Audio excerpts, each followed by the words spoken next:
எல்லா இடத்துல சபைகள், எல்லா கிராமத்தில் பட்டணத்தில் சபைகள் வளர்ந்து பெருகுகிறது. எருசலேமிலே பிரம்மாண்டமான சபை வளர்ந்து பெருகிவிட்டது. இதுதான் தேவனுடைய விருப்பம், இதுதான் தேவனுடைய சித்தம். இந்த இயேசு நம்முடைய சபை இவ்வளவு பேர் வந்திருக்கிறோம், பந்தல் நிரம்பி விட்டது என்று நாம் சந்தோஷப்படலாம். ஆனால் ஆண்டவருடைய திட்டம் இது வரல.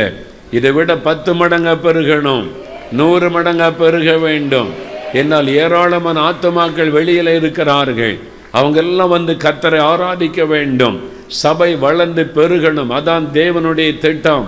இப்பொழுது இருப்பதை விட இன்னும் நீங்கள் பெருக வேண்டும். இப்பொழுது இருப்பதை விட இன்னும் நீங்கள் பெருக போகிறீர்கள். அதுதான் ஆண்டவர். சபை வளர்ந்து பெருகிற்று. அப்ப ஆண்டவருடைய விருப்பம் அது. நீங்களும் எத்தனை பேர் அதை விரும்புறீங்க? உண்மையாவா? அல்லேலூயா.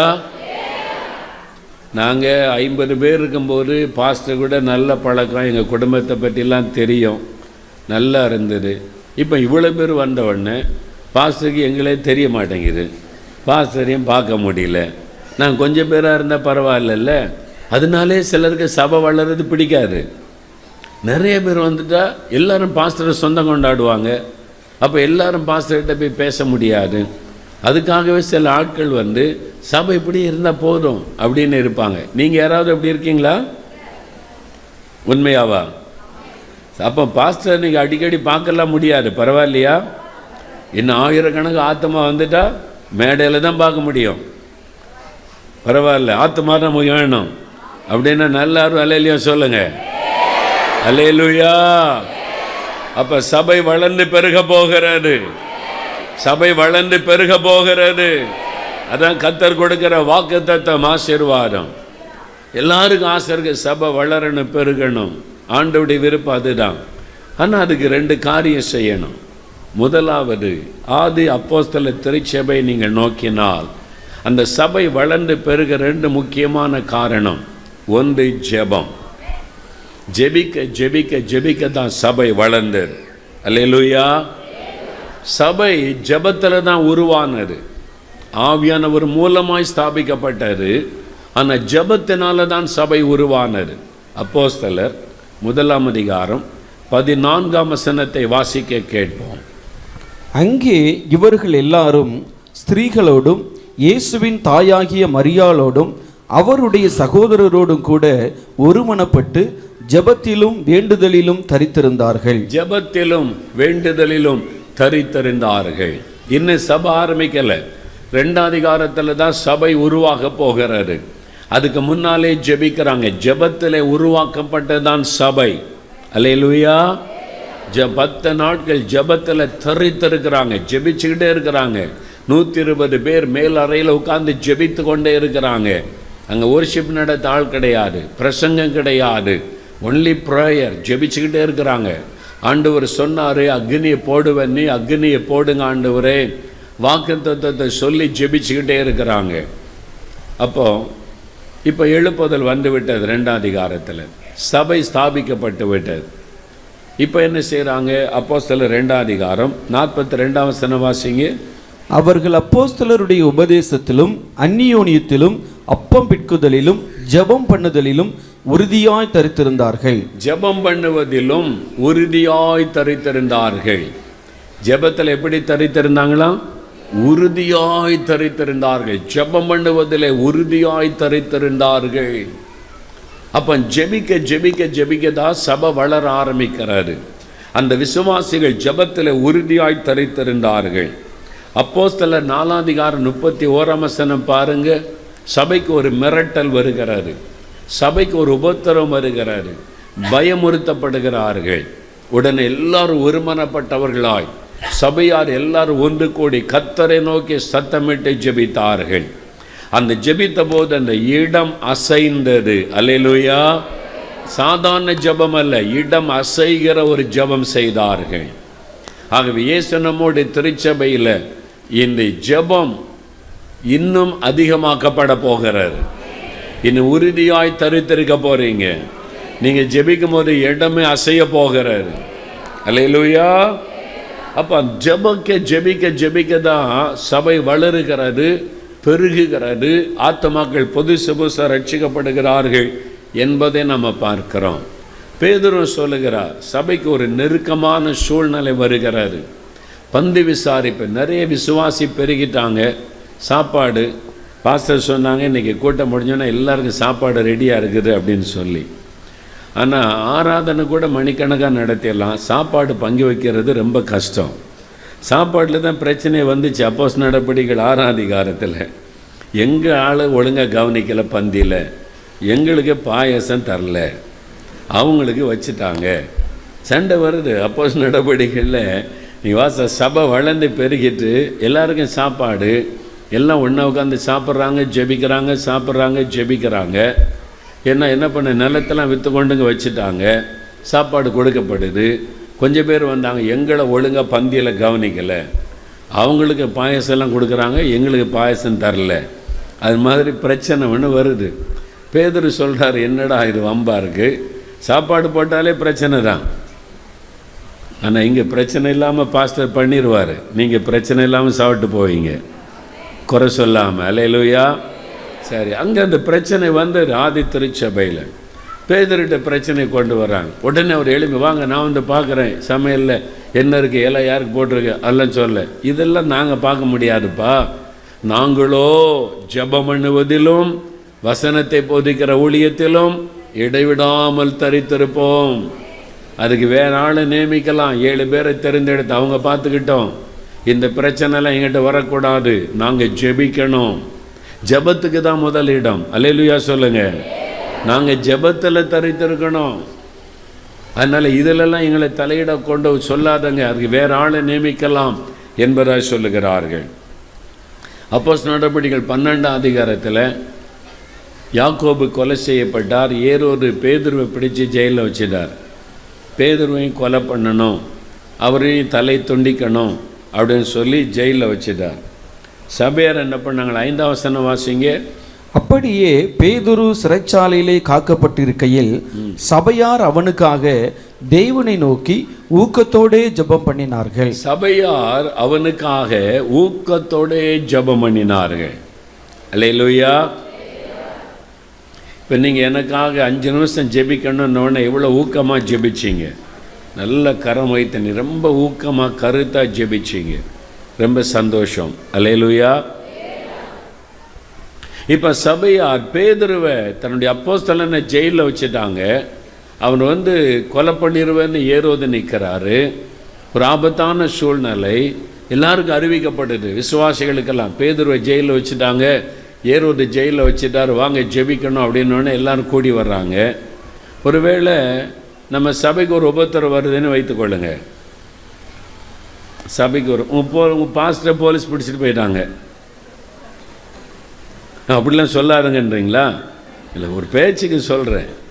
நீங்கள் இந்த மாதிரி கூட்டம் நடத்துகிற, சபை பெருசாகுதுன்ற, நீ இப்படிலாம் எங்களை நிறைய பேர் ரட்சிக்கப்படுறாங்கன்ற, மரம் மாத்திரன்னு சொல்லி போலீஸில் கொண்டு போய் லாக்கப்பில் வச்சுட்டாங்கன்னு வைங்க, கேஸ் போடணும் அப்படின்னு.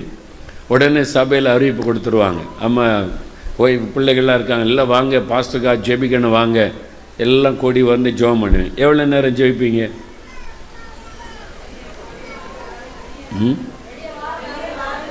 அப்படியா? உண்மையில் அப்படி ஜெபம் பண்ணுவீங்களா?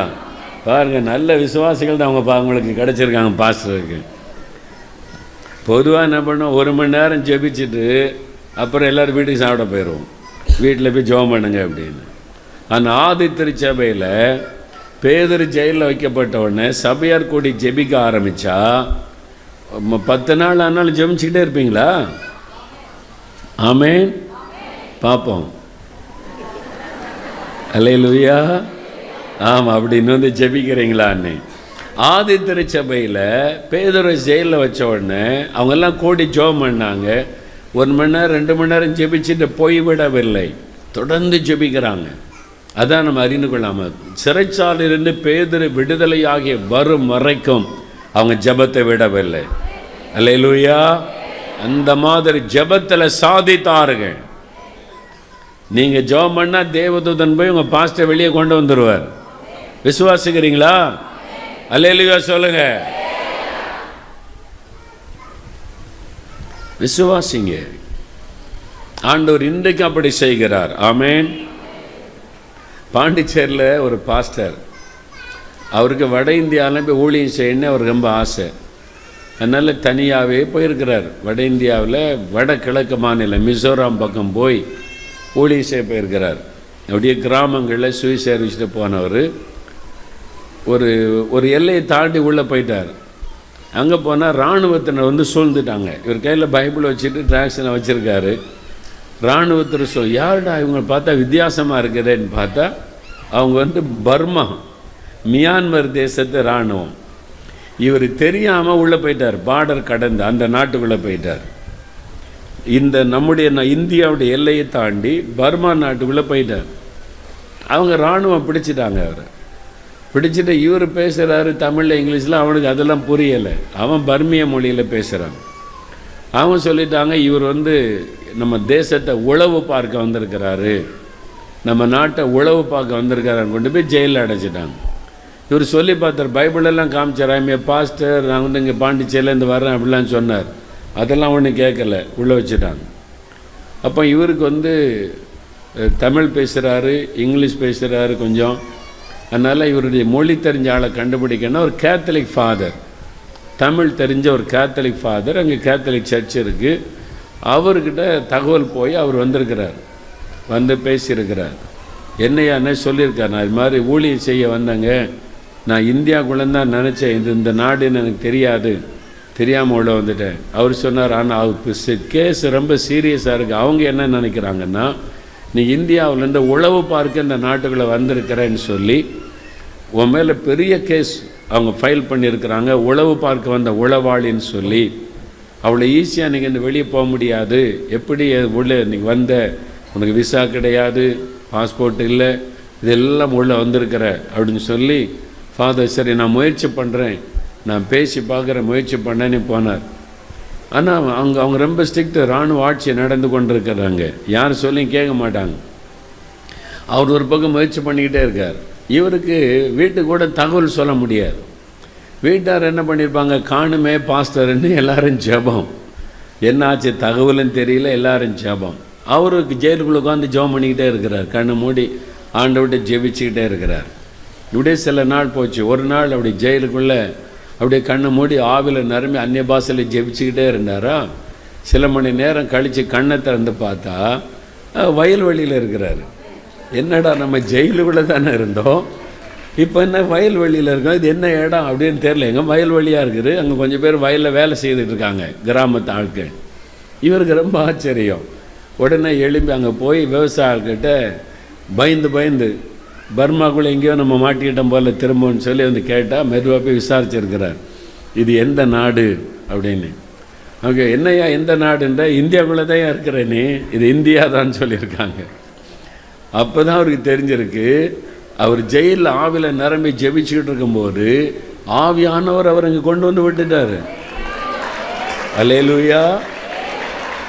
அப்படி தான் அவர் வந்திருக்கிறார் பாருங்கள். அவர் ஒரு இன்னசென்டான ஒரு பாஸ்டர், ரொம்ப விவரம்லாம் தெரியும். ஆனால் இயேசுக்கா வைராக்கியமாக ஊழியம் செய்கிறவர். ஆண்டவர் பாருங்கள் ஜெயிலுக்குள்ளேருந்து வெளியே கொண்டு வந்தார். இப்போ அங்கே என்ன நடந்திருக்கும் யோசிச்சு பாருங்கள். அன்றைக்கி அப்போஸ்தலர் நடவடிக்கையில் நடந்த மாதிரி தானே, பெரிய கமோஷம். எங்கேயா போனார் அந்த ஆள், யார் அவர் வெளியே விட்டா, கதவெல்லாம் மூடி இருக்குது, ஆளை காணும். அன்றைக்கி பைபிளில் பார்க்குறோம்ல, அது இன்றைக்கு நடக்கிற தேவன் செய்ய வல்லவராக இருக்கிறார். அல்லேலூயா. ஆனால் அன்றைக்கு வேதாகம நாட்களில் நடந்தது இன்றைக்கு அந்த நடக்கிறது. தேவன் அதை செய்ய வல்லவராக இருக்கிறார். அப்போ ஜெபிக்கணும், நம்முடைய ஜெபம் வல்லமை உள்ளது. ரெண்டாவது, சபை வளர்ந்து பெருக இன்னொரு காரணம், எல்லாரும் சுவிசேஷத்தை அறிவிச்சாங்க. அப்போஸ்தலர் நடபடிகள் 4:31 வாசிங்க. அவர்கள் ஜெபம் பண்ணின போது அவர்கள் கூடியிருந்த இடம் அசைந்தது. அவர்கள் எல்லாரும் பரிசுத்த ஆவியினால் நிரப்பப்பட்டு தேவ வசனத்தை தைரியமாய் சொன்னார்கள். அவர்கள் எல்லாரும் தேவ வசனத்தை தைரியமாக சொன்னாங்க. அப்போஸ்தலர்கள் மாத்திரம் அல்ல, விசுவாசிகள் எல்லாரும் வசனத்தை சொன்னாங்க. எல்லாருமே கர்த்தருடைய வசனத்தை மற்றவங்களுக்கு சொன்னாங்க, சுவிசேஷத்தை அறிவித்தார்கள். அப்போஸ்தலர் 8:4 சபைக்கு உபத்திரம் வந்தபோது சிதறி போனவர்கள் எங்கும் திரிந்து சுவிசேஷத்தை அறிவித்தார்கள். எல்லாரும் ஜெபித்தாங்க, எல்லாரும் சுவிசேஷத்தை அறிவித்தாங்க. அதனால தான் சபை வளர்ந்து பெருகினது. அப்போ நீங்கள் ஜெபிக்கணும். நீங்கள் ஒரு பிரச்சனை வரும்பொழுது மாத்திரம் அல்ல, நீங்கள் இந்த சுற்றுவட்டாரத்தில் இருக்கிற ஆத்துமாக்களுக்காக ஜெபிக்கணும். இந்த விளவங்கோட்டில் இருக்கிற லட்சக்கணக்கான ஆத்துமாக்கள் ரட்சிக்கப்பட ஜெபிக்கணும். இந்த கருங்கல்லை சுற்றிலும் இருக்கிற ஏராளமான மக்கள் ரட்சிக்கப்பட நீங்கள் பாரம் எடுத்து ஜெபிக்கணும். திறப்பில் நின்று ஜெபிக்க வேண்டும். இப்போவே நீங்கள் யோசித்து பாருங்களேன், சர்ச்சுக்கு எப்போ வருவீங்க? ஞாயிற்றுக்கிழமை ஆராதனைக்கு வருவீங்க. அது போனால் உபவாச ஜெபம் வச்சா வருவீங்க. அது போனால் பாஸ்டர் வந்து பெண்கள் மீட்டிங் வச்சா பெண்கள் வருவீங்க. அது மாதிரி பாஸ்டர் வந்து ஒரு கூட்டம்னு அனௌன்ஸ் பண்ணால் அந்த டைமுக்கு நீங்கள் வருவீங்க. அது இல்லாத மற்ற நேரங்களில் நம்ம சர்ச்சுக்கே வருவதில்லை. அது இல்லாத நேரத்தில் சர்ச்சுக்கு வரோமா? வரமாட்டோம். அடுத்து எப்போ சர்ச்சுக்கு வருவோம் சொல்லுங்கள்? அடுத்த ஞாயிற்றுக்கிழமை காலையில் வருவோம். இடையில உபவாச ஜெபம் இருக்கா? முழு ஜெபம் இருக்குதா? இல்லை. இந்த வாரத்தில் ஒன்றும் இல்லை. அதனால் அடுத்த அனௌன்ஸ் பண்ணாங்களே ஞாயிற்றுக்கிழமை வருவோம். இந்த ஒரு வாரம் என்ன பண்ணுறீங்க?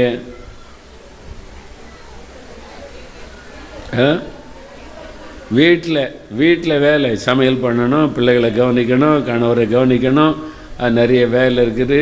வீட்டில் இருந்து ஜெபம் பண்ணுவோம். ஆனால் அப்போஸ்தலர் நடபடிகள் 3ஆம் அதிகாரம் பாருங்கள். அப்போஸ்தலர் நடபடிகள் 3ஆம் அதிகாரம் 1ஆம் வசனம் வாசிங்க. ஜெப வேளையாகிய 9ஆம் மணி நேரத்திலே பேதுருவும் யோவானும் தேவாலயத்துக்கு போனார்கள். எதுக்கு போனாங்க? தேவாலயத்துக்கு பேதுரு யோவானும் போகிறாங்களாம். என்ன வேலையாது? ஜெப வேளை. ஆராதனைக்கு போகலை. அங்கே இப்போ ஆராதனை நடக்க போகுது, பிரதான ஆசாரியர் வருவார், பலி செலுத்துவார், நம்மளும் போய் அப்படியே ஜெபம் பண்ணிட்டு வரலான்னு போகலை. ஜெபம் பண்ணுவதற்கே தேவாலயத்துக்கு போகிறாங்க. பேதுரு யோவானுவா நம்ம தேவாலயத்தில் போய் ஜெபிச்சுட்டு வரலாம் அப்படின்னு போகிறாங்க. நீங்கள் என்னைக்காவது ஜெபம் பண்ணுறதுக்கு சர்ச்சுக்கு வந்தீங்களா? அப்படி தனியாக இன்னைக்கு கூட்டமே இல்லை, ஒர்ஷிப்பும் கிடையாது, பைபிள் ஸ்டடி கிடையாது, பெண்கள் கூட்டம் கிடையாது, ஒன்றுமே இல்லை. திடீர்னு ஒரு நாள் சாயங்காலம், செவ்வாய்க்கிழமை சாயங்காலம் வேலையெல்லாம் முடிச்சுட்டு ஒரு 6 மணிக்கு கணவர்லாம் வந்துட்டார் வேலை முடிச்சுட்டு, வாங்க இப்போ சர்ச்சில் போய் ஜெபம் பண்ணிட்டு வரலாம். என்ன இன்றைக்கி மீட்டிங்கா? மீட்டிங் இல்லை, நம்ம போய் ஜெபிச்சுட்டு வரலாம். என்னைக்காவது அப்படி வந்திருக்கிறீங்களா? இல்லை. இனிமே வர போகிறீங்க. அதான் எழுப்புதல். அல்லேலூயா சொல்லுங்க. அல்லேலூயா. இனிமே நீங்கள் வர போகிறீங்க. இப்போ இருக்கு சர்ச்சுக்கு போனோம், ஜெபம் பண்ண. பாஸ்டர் இருப்பாரா? பாஸ்டர் இருக்க மாட்டார், ஏசு அங்கே இருப்பார். அல்லேலூயா சொல்லுங்க. குடும்பமாக குழந்தை குட்டிகளோடு வந்து ஒரு 1/2 மணி நேரம் ஜெபிச்சிரு. ஆண்டவரே சபை ஆசீர்வதி, எழுப்புதலை தாரும், கருங்கல் பகுதி மக்களெல்லாம் ரட்சிக்கப்படணும். அப்படியே உங்கள் குடும்பத்துக்காக ஒரு ஜெபம். இந்த மாதிரி ஒரு பழக்கம் நமக்குள்ளே வரணும். வெறும் ஞாயிற்றுக்கிழமை ஆராதனைக்கு வந்துட்டு காணிக்கை போட்டு சாப்பிட்டுட்டு போகிறோம். அப்புறம் பாஸ்டர் என்னைக்கு முழு ஜெபம் வாங்க, உபவாசம் வாங்கினா மட்டும்தான் வர்றோம். மற்ற நாள் எங்கே போகிறோம்? நம்மளை காணும். மற்ற நாள் ஆலயத்து பக்கமே காணும். ஆனால் பேதுரு யோவானும் ஜெபம் பண்ணுவதற்கு போகிறாங்க. ஜெபிக்கிற டைம் நம்ம போய் ஜெபிச்சுட்டு வரலாம். ஜெபம் பண்ணுவதற்காக நீங்கள் சர்ச்சுக்கு வரணும், ஆலயத்துக்கு வரணும். வீட்டில் வந்து ஃப்ரீயாக ஜெபிக்க முடியாது. சர்ச்சுக்கு வந்தீங்கன்னா நீங்கள் எப்பவுமே ஜெபம் நடந்துக்கிட்டே இருந்தால் ஒரு தேவ பிரசன்ன சபையில் இருக்கும். அல்லேலூயா சொல்லுங்கள். அல்லேலூயா. கத்தோலிக்க குடும்பத்திலேருந்து ரட்சிக்கப்பட்டவங்க கை வைத்துங்க. நிறைய பேர் இருக்கிறீங்க. சரி, கைகளை போடுங்க. அந்த சர்ச்சு எப்பெல்லாம் திறந்திருக்கும்? ஞாயிற்றுக்கிழமை மட்டுமா? எல்லா நாளும் எல்லா நேரமும் திறந்திருக்குமா இல்லையா? நீங்கள் எப்பெல்லாம் ஜெபம் பண்ண போவீங்க? பூஜை இருந்தாலும் இல்லாட்டாலும் குடும்பமாக ஜெபம் பண்ண போயிருக்கீங்களா இல்லையா? நான் பார்த்துருக்கேன். கேத்தலிக் சர்ச்சு கன்னியாகுமரியில் போயிருக்கும்போது சும்மா பார்க்க போனால் அங்கே ஃபாதரும் கிடையாது, அந்த பூஜை டைம் ஒர்ஷிப் டைமும் கிடையாது. ஆனால் ஃபேமிலியாக போகிறாங்க, முழங்கால் போட்டு அப்படி ஒரு ஜெபம் பண்ணுறாங்க, ஒரு பக்தியாக ஜெபிக்கிறதுக்குன்னு போகிறாங்க. நீங்கள் அப்படிலாம் போனீங்க, ஆனால் ரட்சிக்கப்பட்ட பிறகு கெட்டு போயிட்டீங்க. இப்போ ஜெபம் பண்ண வர்றது கிடையாது. ஏன் வர்றதில்லை? நீங்கள் யோசிங்க. இப்போ வர்றது கிடையாது. சர்ச்சு பக்கமே திரும்புறதில்லை. கேத்தலிக்காக இருக்கும்போது கூட ஒழுங்காக போய் அங்கே போய் அப்படி அப்படியே பார்த்து அங்கங்கே பார்த்துட்டு சிலுவை போட்டுட்டு ஒரு ஜெபம் பண்ணிட்டு வந்தீங்க. இப்போ சர்ச்சு பக்கம் ஆராதனைன்னா தான் வர்றது. அங்கே ஃபாதர் இல்லைன்னா கூட போய் ஜெபம் பண்ணினீங்க. இன்னும் இப்போ இங்கே வர்றது கிடையாது. அப்போ நம்ம பெந்தேகோஸ்தே சபைகள் எல்லாம் மாறணும். ஆமீன் சொல்லுங்க, அல்லேலூயா சொல்லுங்க. இனிமே உங்கள் சர்ச் இருக்குல்ல, அங்கே பில்டிங் இருக்குல்ல, பாஸ்டர்கிட்ட வந்து சொல்லிடுங்க, பாஸ்டர் திறந்து வைங்க, நாங்கள் எப்போ வேணாலும் ஜெபிக்க வருவோம். ஆமீன். திறந்தா இருக்குதா? ஆனால் நீங்கள் தான் வர்றதில்லை. பாருங்க, உங்களுக்கு தெரியுது, பாஸ்டர் திறந்தான் வச்சுருக்குறாங்க. நீங்கள் வந்து ஜெபிக்க வரணும், பிள்ளைகளோட நீங்கள் ஜெபிக்க வரணும். அப்பப்போ வந்து ஒரு 10 நாள் ஜெபிக்கிறாங்க, ஒரு 50 பேர்கிட்ட வந்து ஜெபிக்கிறாங்களாம். பாஸ்டர் சொல்கிறாங்க. மற்றவங்கெல்லாம் எங்கே போகிறீங்க? இனிமேல் எல்லாரும் நீங்கள் டெய்லி அல்ல வாரத்தில் ஒரு நாள் 1 மணி நேரம் வந்து ஜெபம் பண்ணுங்க, ஒவ்வொரு குடும்பமும்.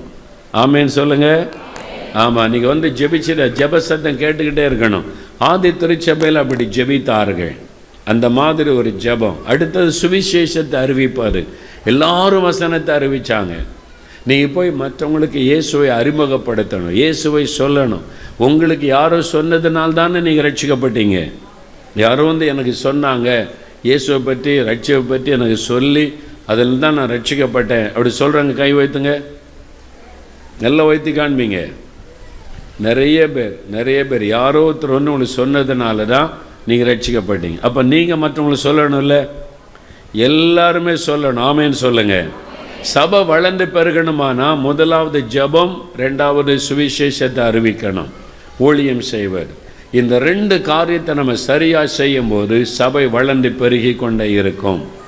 இந்த வருஷத்தில், இந்த 2018 வருஷம் இப்போ இந்த ஒரு 3 மாதம் முடிய போகுது. இந்த 2.5 மாதத்துக்குள்ளே நான் ஒருவருக்காவது இயேசுவை பற்றி சொன்னேன் அப்படி சொல்கிறேங்க, கை வைத்துங்க. ஒருவருக்காவது நான் இயேசுவை பற்றி சொன்னேன் அப்படின்றவங்க பாருங்கள், ஒரு 2-3% தான் இருக்கிறீங்க. ரொம்ப சந்தோஷம். நீங்கள் கர்த்தர்களை ஆசீர்வதிப்பா. மற்றவங்க எல்லாருமே சொல்லணும். இந்த வருஷம் முடிகிறக்குள்ள ஆளுக்கு ஒரு ஆத்மாவை கர்த்தருக்குள்ளே கொண்டு வந்துடணும். 2018 வருஷம் டிசம்பர் மாதத்துக்குள்ளே ஒரு ஆத்மாவையாவது ரட்சிப்புக்குள்ளே வழி நடத்தி சபைக்கு நீங்கள் கொண்டு வரணும். அப்படி வராட்டா உங்களுக்கு கிறிஸ்மஸ் பண்டிகை கிடையாது, கிறிஸ்மஸ் ட்ரெஸ்ஸே எடுக்கப்படாது. ஆத்மாவை ஆதாயம் பண்ணல, உனக்கு என்ன கிறிஸ்மஸ் பண்டிகை? அதனால் இந்த வருஷத்தில் ஒரு ஆத்மாவையாவது ரட்சிப்புகளை கொண்டு வரணும். நீங்கள் கொண்டு வந்துட்டா அடுத்த வருஷம் இந்த சபை 2 மடங்காய் மாறிடும். ஆமேன்னு சொல்லுங்கள். டபுள் மடங்காக மாறிடும். உண்மையா இல்லையா? அதுக்கு அடுத்த வருஷம் அதை விட 2 மடங்காக மாறிடும். அப்புறம் 10,000 ஆத்மா 2 வருஷத்தில் வந்துடும். ஆமேன்னு சொல்லுங்கள். அல்லேலூயா. எல்லா வாலிபர்கள் கூட, சின்ன பிள்ளைகள் கூட சொல்லணும், நீ ஒரு குட்டி பிள்ளை கூட்டிகிட்டு வரணும்னு. எல்லாரும் ஆத்மாரையும் பண்ணணும். நீங்கள் ஆண்டவருக்காக இந்த ஊழியத்தை செய்யும்போது ஆண்டவருடைய உள்ள மகிழ்ச்சி அடையும். அதனால் ஜெபிக்கணும், ஆத்மாக்கள் ஆதாயம் பண்ணணும், சும்மாவே இருக்கக்கூடாது. இயேசுவை பற்றி சொல்லி ஒரு ஆத்மாவையாவது ஆண்டவர்களை நடத்தணும். இந்த வருஷத்தில் நீங்கள் அதை செய்வீங்களா? எத்தனை பேர் செய்வீங்க, விரும்புகிறீங்க? முதல்ல கை வைத்துங்க பார்ப்போம். செய்யன்னு விரும்புகிறேன்றவங்க. முதல்ல விருப்பமே இல்லாத ஆள் ஆண்டவர் பார்ப்பார், ஒன்றுக்கும் தேராரு போகட்டும் அப்படின்னு விட்டுருவார். விரும்புங்க. அல்லேலூயா. சரி, நீங்கள் விரும்பினா இன்னையிலேருந்து ஒரு ரகசியம் சொல்கிறேன்.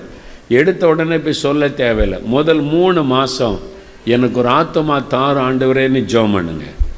டெய்லி ஜெபிங்க, எனக்கு ஒரு ஆத்மா தாரும், நான் ஒரு ஆத்மா ரட்சிப்புகளை நடத்தணும். டெய்லி சின்சியராக ஜெபிங்க. அப்போ உங்கள் தெருவில் உள்ளவங்க, உங்கள் கூட நண்பர்கள், பழகினவங்க, தெரிஞ்சவங்க, கிறிஸ்தவ அறியாதவங்க இருப்பாங்க பாருங்கள், அவங்கள ஆண்டவர் உங்களுக்கு உணர்த்துவார். அவங்க பேரை எழுதுங்க.